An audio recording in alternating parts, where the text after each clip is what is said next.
Lord Brunson back at you with the back at you, and I am the best reporting on the Eagles. Let me give you guys the backstory and a rundown about the Dallas Cowboys and why I feel the way I do about the Dallas Cowboys. It's very simple. It's very simple.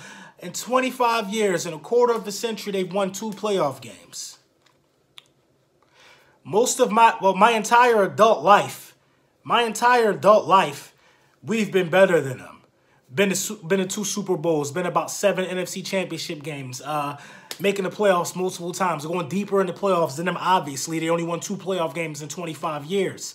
So these guys that's holding on to this dream of what the Cowboys used to be, that don't quite apply to people in my age bracket. That don't apply to me as a 30-year-old man. It don't apply to me as a 30-year-old man. They last won a Super Bowl when I was 5 or 4 or something like that. I probably wasn't watching football then. So their winning, in my opinion, is in history books. It's in history books. It's in museums. You know what I mean? It's not now. It's not now. Now, all winning still matters. My God, winning is winning. And when you did it, don't matter as long as you've done it. But we're the defending Super Bowl champions. The only knock that the Dallas Cowboys the only knock that anybody in the division until last year could say about us was, hey, you ain't got no rings. Because for the later part of 20 years, we've probably been the second best team in that division for the last 20 years. And the only reason why the New York Football Giants would be classified ahead of us because they have won 2 Super Bowls in those 20 years. They've actually won 2 Super Bowls in those 20 years. So the Redskins and the Cowboys have just been nobodies in the last 20, 25 years in the division. And that's just the facts of the matter. It's hard for the Dallas Cowboys and their fan base to come to terms with that. It's hard for them to come to terms with that. So this is what they do.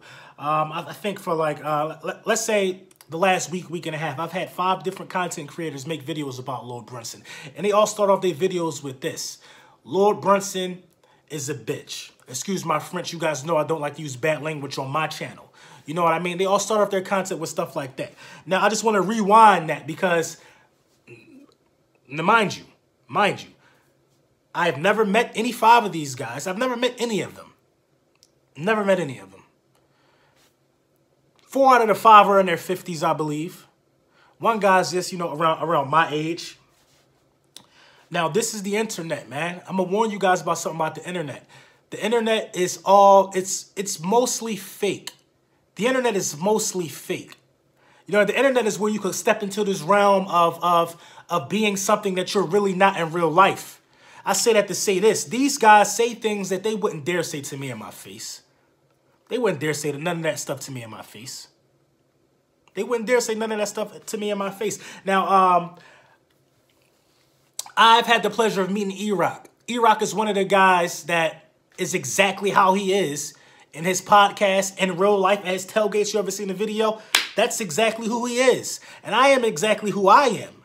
So you got some rare exceptions, and I believe Desert Eagle is the same way. But you got some rare exceptions where people are who they claim to be. Don't let these guys fool you. Don't let these guys, this ain't God and light. You know what I mean?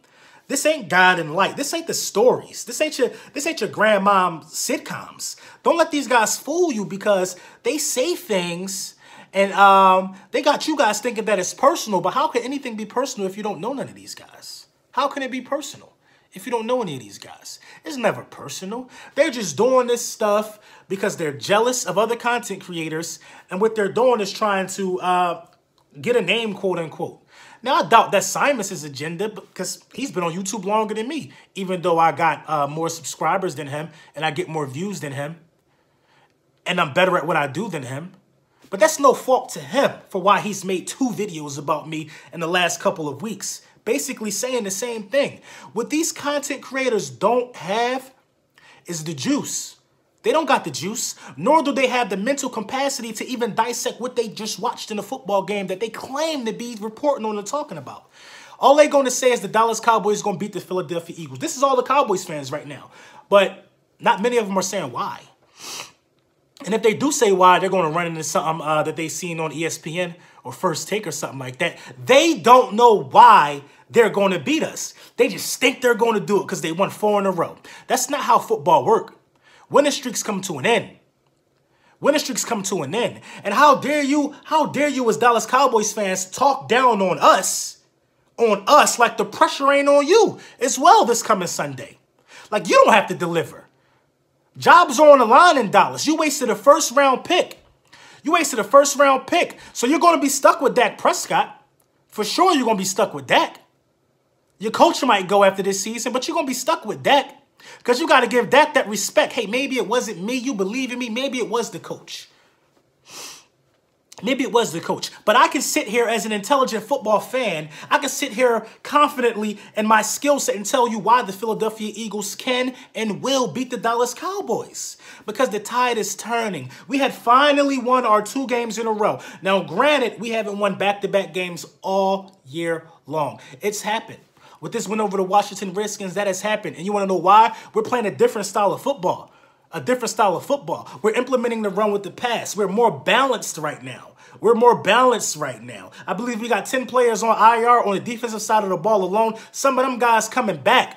That Dallas defense is stingy. They give up 18 points a game, but we scored over 18 on them with the basic game plan we was running in the beginning of the season. Things are changing. It takes a wide receiver. I talked to a football coach about this, and I also did hear this on ESPN. Go figure. I talked to a football coach about this in real life. He told me that it takes a wide receiver to pick up on a college-style playbook or NFL-style playbook, a complex playbook. It takes him about 4 weeks.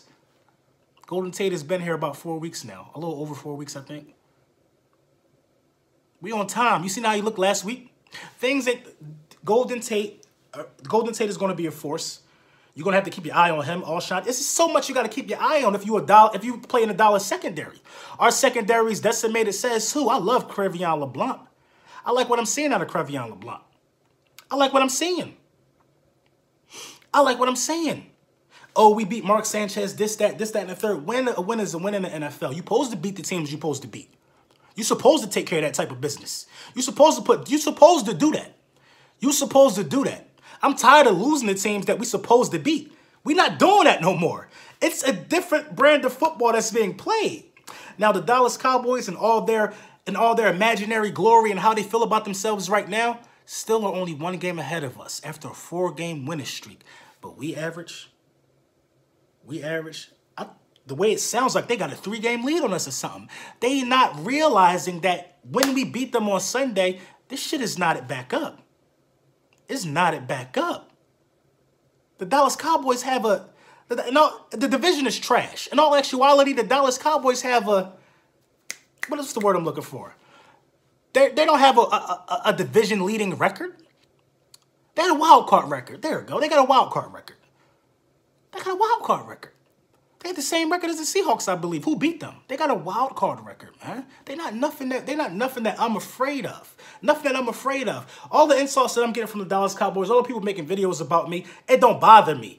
But make a sports video. Content over bullshit. Make a sports video, for God's sakes. Make a sports video. You got any ill will towards Lord Brunson that's personal and goes beyond sports? That's on you to do something about. I'm around. I'll be around.